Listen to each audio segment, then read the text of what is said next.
नमस्कार अनि जोजोलपा नेपाल भाषा एकाडेमीका निमित्त अनक मिडियाको प्रस्तुति र कीर्तिपुर नगरपालिकाद्वारा निर्मित रेडियो शिक्षा कार्यक्रमबाट म जन उपकार सुवाल यहाँहरूलाई हार्दिक स्वागत अभिवादन गर्दछु। कीर्तिपुर नगरपालिका वडा नम्बर 3 स्थित श्री विश्व राष्ट्रिय माध्यमिक विद्यालयको तर्फबाट म पेशा व्यवसाय प्रविधि शिक्षाको शिक्षक। आज म कक्षा 8 को विषय लिएर यहाँहरू समक्ष उपस्थित भएको छु। लौ भाइ बहिनीहरू, तपाईहरू पनि रेडियो नजिकै आएर बसिदिनु होला र मैले भनेका कुराहरू ध्यान दिएर सुनिदिनु होला भन्ने म आशा गर्दछु। विषय सुरु गर्नुभन्दा अगाडि म तपाईहरूलाई केही कुराहरू भन्न गइरहेका छौँ, ध्यान दिएर सुन्नुहोला। शिक्षालाई उद्देश्यमूलक, व्यवहारिक र समसामयिक बनाउन पाठ्यक्रम विकास केन्द्रले विद्यालय तहका पाठ्यक्रम पाठ्यपुस्तक विकास तथा परिमार्जन गर्ने कार्यलाई निरन्तरता दिँदै आएको छ। विद्यार्थीमा राष्ट्रप्रेमी, राष्ट्रियता प्रतिको समर्पण र लोकतान्त्रिक पद्धतिलाई आत्मसात गर्ने भावनाको विकास गराई नैतिकवान, अनुशासित, स्वावलम्बी तथा सृजनशील भई समावेशी समाज निर्माणमा योगदान दिन सक्ने क्षमता विकास हुन आवश्यक छ। उनीहरूमा भाषिक तथा गणितीय सिपका साथै विज्ञान, सूचना तथा सञ्चार प्रविधि, वातावरण, स्वास्थ्य तथा जनसङ्ख्या सम्बन्धी आधारभूत ज्ञान तथा जीवनोपयोगी सिपको विकास हुनु जरुरी छ। त्यसै गरी विद्यार्थीहरूमा कला तथा सौन्दर्य प्रतिको अनुराग र मानवीय मूल्य, मान्यता, आदर्श तथा विशिष्टहरू प्रतिको सचेतना सहित तिनको संरक्षण सम्वर्धन गर्ने भावनाको विकास आवश्यक छ। समता मुलुक समाजको निर्माणमा सहयोग पुर्याउन उनीहरूमा विभिन्न जात जाति, लिङ्ग, भाषा, धर्म, संस्कृति र क्षेत्र लगायतका विविधताहरूको सम्मान गर्ने र मानव अधिकार तथा सामाजिक मूल्य मान्यताप्रति सचेत भई जिम्मेवारी वहन गर्ने भावनाको विकास गराउनु आवश्यक छ। उल्लिखित आवश्यकतालाई दृष्टिगत गरी आधारभूत शिक्षा पाठ्यक्रम कक्षा 6 देखि 8 सम्म 2069 लाई मूल आधार मानी शिक्षा सम्बन्धी विभिन्न आयोगका सुझाव शिक्षक, विद्यार्थी तथा अभिभावक लगायत शिक्षासँग सम्बन्धित विभिन्न व्यक्ति सम्मिलित गोष्ठी र अन्तर्क्रियाका निष्कर्ष र विभिन्न विद्यालयका परीक्षण गरी प्राप्त पृष्ठपोषण समेत यो पाठ्यपुस्तक तयार पारिएको हो। र अहिले विषयवस्तुलाई अगाडि बढाउनुभन्दा पहिले हामी यो विषयको चरण या यो विषयको पूर्णाङ्क जम्मा 100 मार्कको हुनेछ र प्रयोगात्मक 50 नम्बरको, सैद्धान्तिक 50 नम्बरको हुनेछ भन्ने कुरा पनि भाइ बहिनीहरूलाई म जानकारी दिलाउँदछु। र म आज भाइ बहिनीहरूलाई एउटा रमाइलो एउटा विषय लिएर म आउँदैछु। तपाईहरू ध्यान दिएर सुन्नुहोस् है त। र यी धेरै विषय यो पुस्तकमा शीर्षक र एकाइहरू पनि यो विषय सूची अनुसार दिएको छ। यसलाई पनि भाइ बहिनीहरूले ध्यान दिएर सुन्नुहोस् है त। र एकाइ 1 मा पेशागत शिक्षा अन्तर्गत शीर्षक 1 मध्यम र उच्च स्तरीय पेशा, 2 मा इन्जिनियरिङ क्षेत्रसँग सम्बन्धित पेशा र जनशक्ति, 3 मा कृषि क्षेत्रसँग सम्बन्धित पेशा र जनशक्ति, 4 मा वित्त क्षेत्रसँग सम्बन्धित पेशा र जनशक्ति, 5 मा पर्यटन क्षेत्रसँग सम्बन्धित पेशा र जनशक्ति र 6 मा शिक्षण पेशासँग सम्बन्धित पेशा र जनशक्ति, 7 मा सार्वजनिक सेवा आधारित पेशा र जनशक्ति र 8 मा पेशा र शिक्षाको सम्बन्ध। यी सबै पेशागत शिक्षा सम्बन्ध पर्दछन्। त्यस्तै गरी एकाइ 2 मा शिक्षा, तालिम र रोजगार सम्बन्ध। 1 मा शीर्षक 1 मा छ मध्यम तथा उच्च स्तरीय साधारण शिक्षा प्रदायक संस्था, 2 मा मध्यम तथा उच्च स्तरीय प्राविधिक शिक्षा प्रदायक संस्था, 3 मा पेशाको क्षेत्र र छनौट प्रक्रिया। भाइ बहिनीहरू ध्यान दिएर सुन्नुहोला, म फेरि एकाइ 3 को बारेमा भन्न गइरहेको छु। एकाइ 3 मा छ रोजगारी सम्बन्धी सूचना। शीर्षक 1 मा छ अन्तर्राष्ट्रिय तथा वैदेशिक रोजगार सम्बन्धी सूचना प्राप्तिको स्रोत। 2 मा छ वैदेशिक रोजगारीको सूचना प्राप्त गर्ने तरिका। 3 मा छ वैदेशिक रोजगारी सम्बन्धी आधारभूत जानकारी र 4 मा छ अन्तर्राष्ट्रिय रोजगारी र 5 मा छ वैदेशिक रोजगारका अवसर र चुनौती। एकाइ हामी 4 मा गइरहेका छौँ, फेरि ध्यान दिएर सुन्नुहोला। जीवनोपयोगी सिपहरूमा सिपहरू यहाँ चाहिँ शीर्षकहरू क र ख गरी 2 वटा दिएको छ। अहिले क मा निर्णय सिपहरू मात्र हामी यहाँ चाहिँ भन्न गइरहेका छौँ।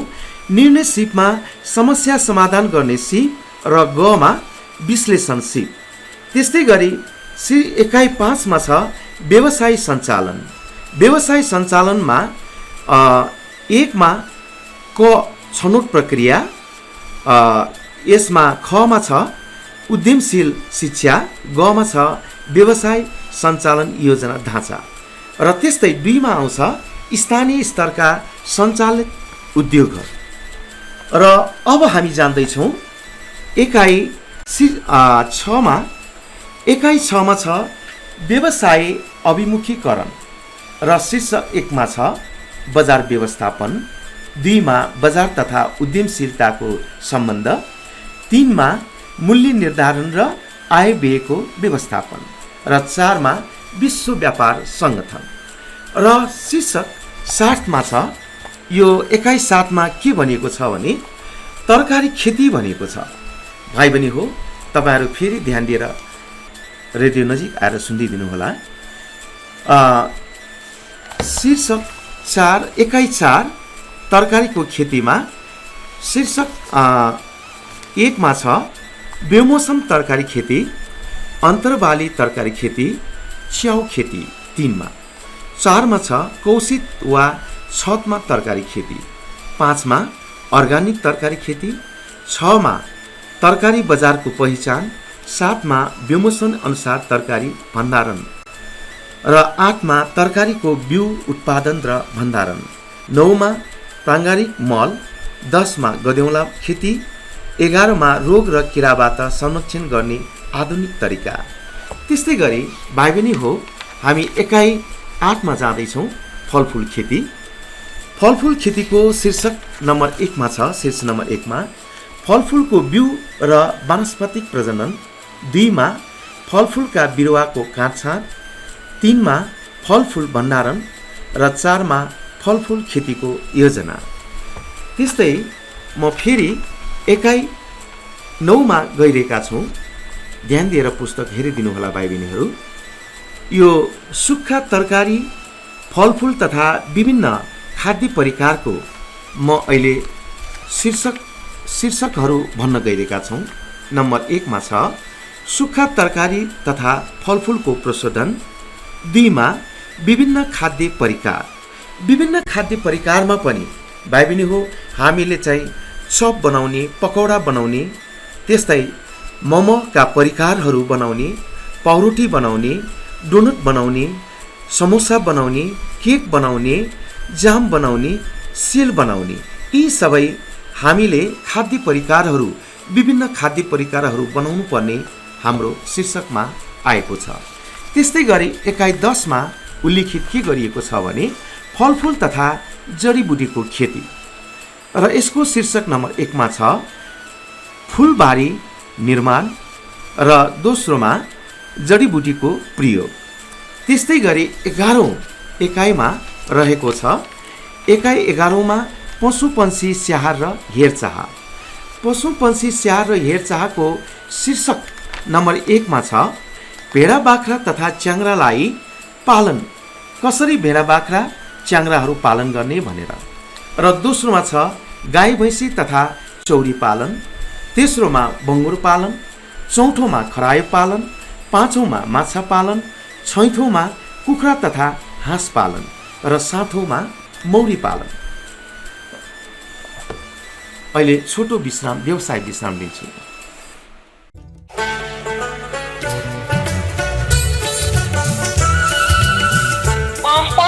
साहित्य हो प्रस्तुतिया छ युवा एफएम एक्टर खालसा यनादिका यंकादिका यनादियाको गर्व यनादिका।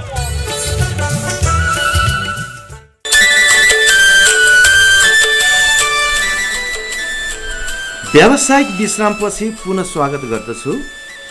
तपाईँ अहिले नेवा एफएम 106.6 मेगाहर्जमा सुन्दै हुनुहुन्छ। कीर्तिपुर नगरपालिकाद्वारा निर्मित यो कार्यक्रम तपाईँ आफ्नो मोबाइलमा हाम्रो पात्र एप्स डाउनलोड गरी हाम्रो रेडियो पनि सुन्न सक्नुहुन्छ। त्यस्तै गरी www.newafm.com.np लगन गरी विश्वको कुनै पनि कुनामा रहेर पनि सुन्न सक्नुहुनेछ। ल भाइ बहिनीहरू, म फेरि पनि अब विषयतिर जाँदैछु। हाम्रो विषय अनुसार हामीले एकाइ 12 मा अन्तमा शिल्पकलाको एउटा बारे भन्न म अहिले गइरहेको छु। ध्यान दिएर रेडियो नजिक आएर सुनिदिनुहोला। एकाइ 12 अन्तमा शिल्पकलाको शीर्ष नम्बर 1 मा छ कागजका विभिन्न सामग्री निर्माण र यसमा कमा दिएको छ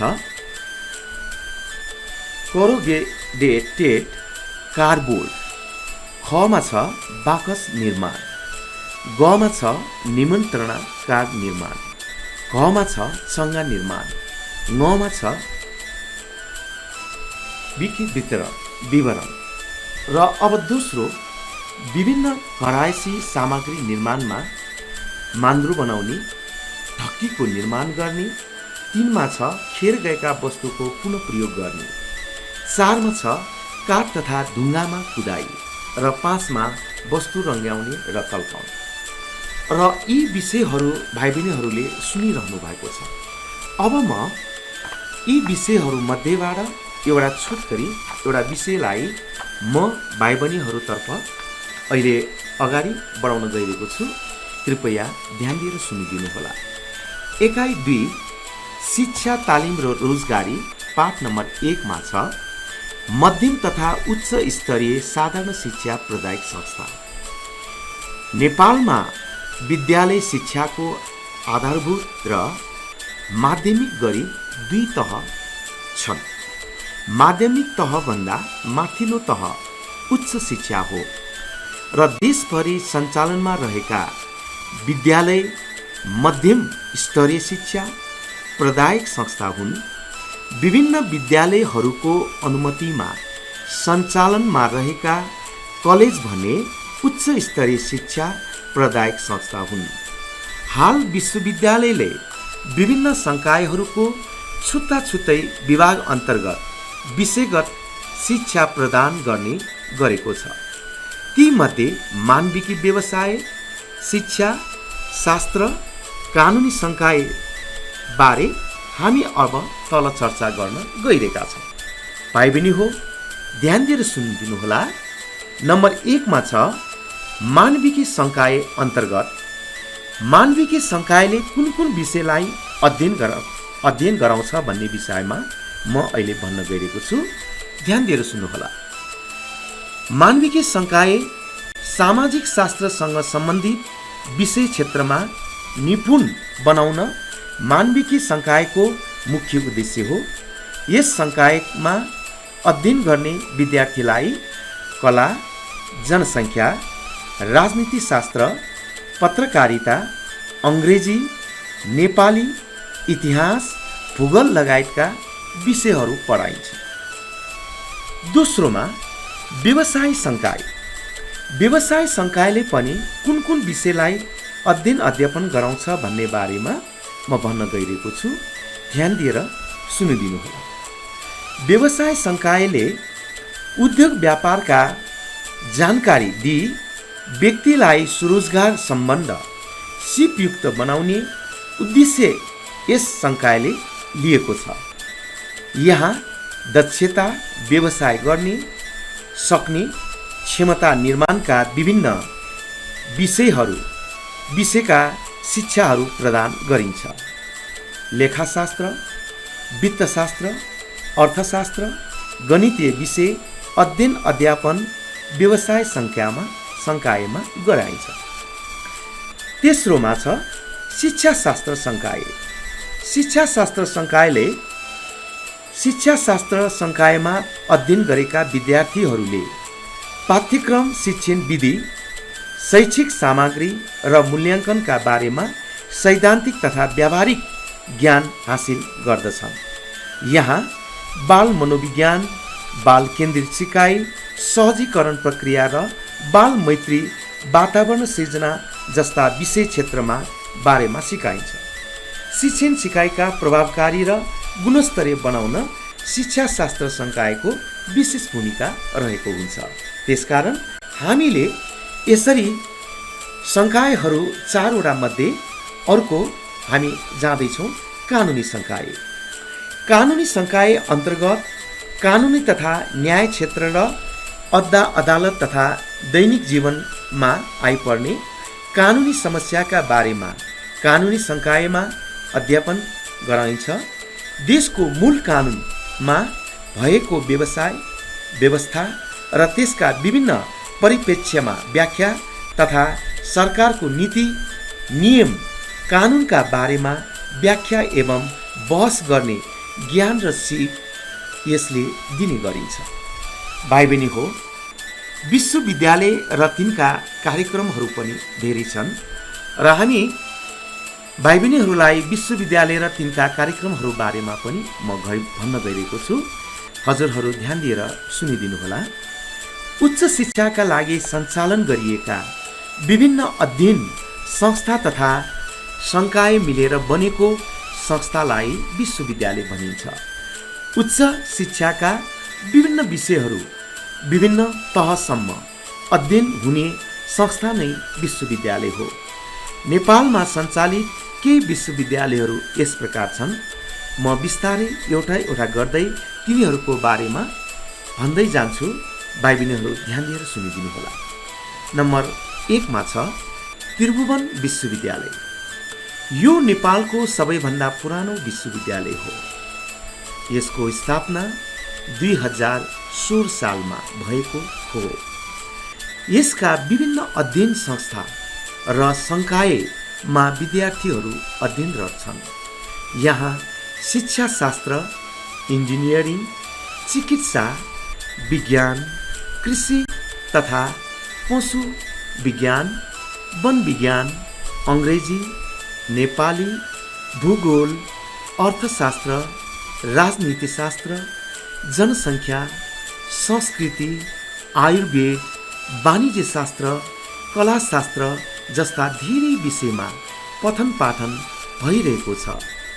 यस विश्वविद्यालयको केन्द्रीय कार्यालय काठमाडौँको कीर्तिपुरमा रहेको छ र भाइ बहिनीहरूले त्रिभुवन विश्वविद्यालय कीर्तिपुरमा रहेको छ भन्ने कुरा सबैलाई अवगतै होला, थाहा भएकै होला।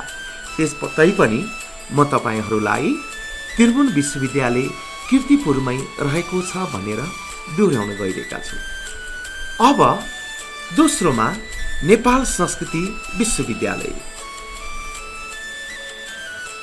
यो विश्वविद्यालयको स्थापना 43 सालमा भएको हो। यसमा वैदिक वाङ्मयका विभिन्न विषय क्षेत्रको अध्ययन अध्यापनमा जोड दिइन्छ। यस वाङ्मयले भाषा सिकाएका साथै कर्मकाण्ड, फलित ज्योतिष, योग शिक्षा, आयुर्वेद, प्राकृतिक चिकित्सा, वास्तुविज्ञान जस्ता व्यावसायिक शिक्षालाई समेटेको छ। संस्कृति विश्वविद्यालयमा वेद, व्याकरण, धर्मशास्त्र, इतिहास, पुराण, न्याय, ज्योतिष, दर्शन, तन्त्र, बौद्ध दर्शन जस्ता विषयहरू अध्यापन गरिन्छ। यहाँ नेपाली, अङ्ग्रेजी, गणित, अर्थशास्त्र, शिक्षाशास्त्र जस्ता आधुनिक विषय पनि पढाइन्छ।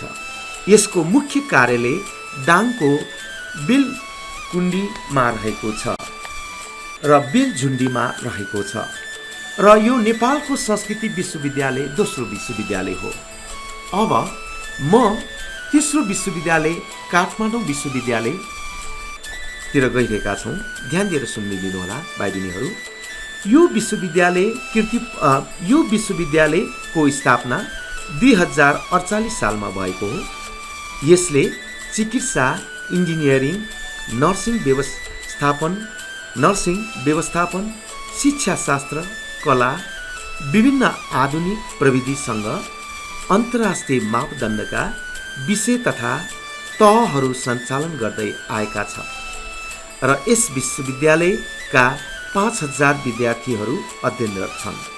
यस विश्वविद्यालयको केन्द्रीय कार्यालय चाहिँ काभ्रे पलाञ्चोक धुलीखेलमा रहेको छ। भाइ बहिनी हो, म अब चौथो विश्वविद्यालय पूर्वाञ्चल विश्वविद्यालयतर्फ गइरहेका छौँ। ध्यान दिएर सुन्नुहोला।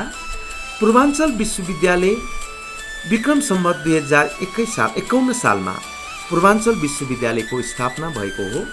यस विश्वविद्यालयको साधारण व्यवसाय तथा प्राविधिक शिक्षा प्रदान गर्ने उद्देश्य रहेको छ। यसमा विज्ञान, मानविकी व्यवस्थापन, शिक्षाशास्त्र र कानुनी संकाय तथा फाइन आर्ट्समा अध्ययन अध्यापन गराइन्छ। यस विश्वविद्यालयको केन्द्रीय कार्यालय चाहिँ मोरङमा पर्दछ। अब विश्वविद्यालय 5औँमा म भन्न गइरहेको छु। 5औँ विश्वविद्यालयको नाम छ पोखरा विश्वविद्यालय। पोखरा विश्वविद्यालयको स्थापना 2054 सालमा गरिएको हो। यस विश्वविद्यालयमा 4 वटा अंकृत र 49 वटा सम्मान प्राप्त कलेजहरू सञ्चालन रहेका छन्। व्यवस्थापन, मानविकी, विज्ञान तथा प्रविधि संकायमा यस विश्वविद्यालयले आफ्ना कार्यक्रम सञ्चालन गरिरहेको छ। यसको केन्द्रीय कार्यालय कास्कीको पोखरामा रहेको छ। म अब 6औँ विश्वविद्यालयतिर गइरहेका छौँ। ध्यान दिएर दिनुहोला। लुम्बिनी बौद्ध विश्वविद्यालय 6औँ विश्वविद्यालय अन्तर्गत पर्दछ।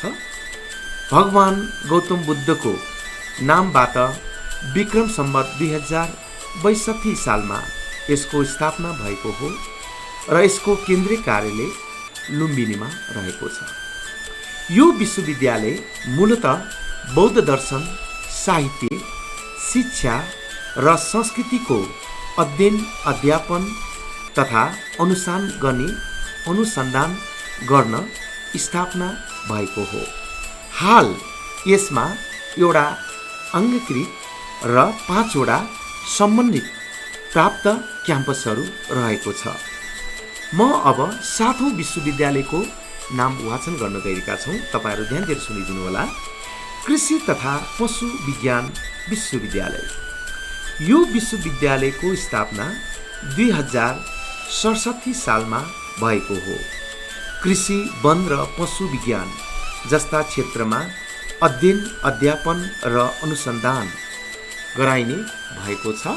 म यस विद्यालयको साथसाथै म अन्तमा सबै कुराहरू भन्न नसके पनि अन्तमा गएर भाइहरूलाई प्राविधिक मित्रबाट समय समाप्त भएको जानकारी प्राप्त भएकोले म आजको पाठ यही अन्त गर्न अनुमति माग्दछु र आजको यस कार्यक्रममा प्राविधिक सहयोग गर्नुहुने मित्रलाई धन्यवाद दिँदै आजको कार्यक्रम यही विश्राम गर्दैछु। छिनछिनमा साबुन पानीले हात राम्रो धोएर घरमै बसिदिनुहोला। नमस्कार, शुभ दिन।